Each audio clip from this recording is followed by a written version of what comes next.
dhacdooyin fara badan oo dalka ka dhacay gaar ahaan dhimashooyin fara badan inaan uga tacsiyo ummadda Soomaaliyeed iyo haladooda dadka dhintay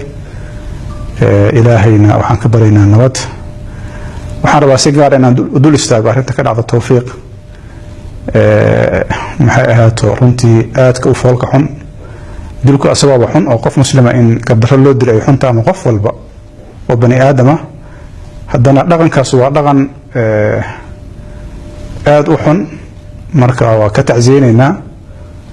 dadkii mataqaanaa iyo eheladii oo ka geeriyooday ummadda Soomaaliyeed ee dareenkooda u dhaawacay waa uga tacsiyeynaa aadna waa u cambaareynaa waxaan leenahay waa fal aad u fool xun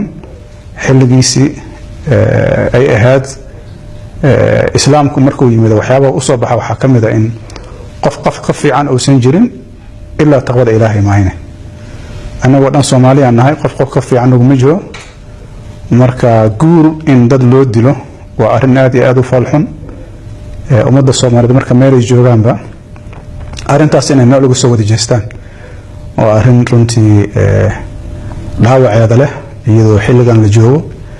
in ummadda Soomaaliyeed dhexdeeda arrintan ka dhacan gaar ahaan magaalada Muqdisho oo caasimadii ummadda Soomaaliyeed ah marka culimada dhaqanka siyaasiyiinta in meel looga soo wada jeesto arrintaasna laga dabalgooyo dalka Soomaaliya sidaas aan soo jeedina aad iyo aad u mahadsantiin. Assalaamu calaykum waraxmatullaahi wabarakaatuh.